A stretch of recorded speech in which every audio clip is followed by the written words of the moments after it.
Nithyanandam, hi, this is Ma Nithya Oviananda, coming to you live from Nithyanandeshwara Sadashiva Devasthanam.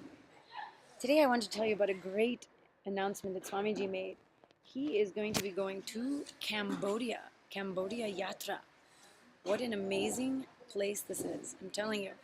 He just went there a few years ago, and all the beautiful insights he was giving, the deep secrets of temple building and of the place itself, how the Angkor Wat was made.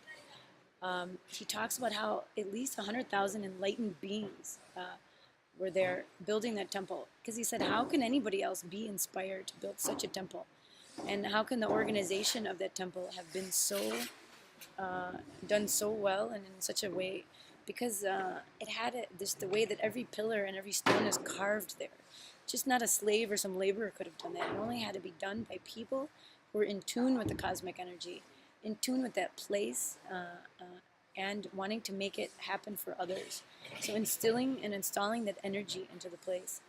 He says that just by sitting in there, the way he can awaken the Kundalini energy of that place, because it actually the creation of Angkor Wat and of Cambodia temples, they're used consistently for at least, he said, 800 to 1,000 years. They were used for mass enlightenment. That's the whole infrastructure of Cambodia and those temples. It's like a enlightenment production industry where 100,000 people sat at a time and the energy transmission happened. So amazing, right? Because each of the temples, you can see the structure of it and the way it's made. And Swamiji was even saying how during that time, even if somebody came near that place, he can awaken their Kundalini energy. And they wouldn't even know it because of the way the energy was so strong. And that Garber Mandir itself. So he was saying that just if somebody would touch the wall, that whole thing can be energized. If he touches the Garber Mandir, the boundary wall, so if somebody touched that, the person can feel the Kundalini awakening happening. So just imagine, and I'm not sure why he's all of a sudden returning there. I know because we're building this temple here. Swamiji's building the largest temple to Sadashiva, this golden temple here. And Angkor Wat is one of the pivotal temples of Hinduism. Actually, each brick and stone was made in India and then shipped over there because they had the technology here and they wanted to replicate that in Cambodia. But Swamiji went there some few years ago, about 2-3 years ago, and he was just awakening the energy of that place again. So part of me wonders, what he's doing? Is he checking up on it?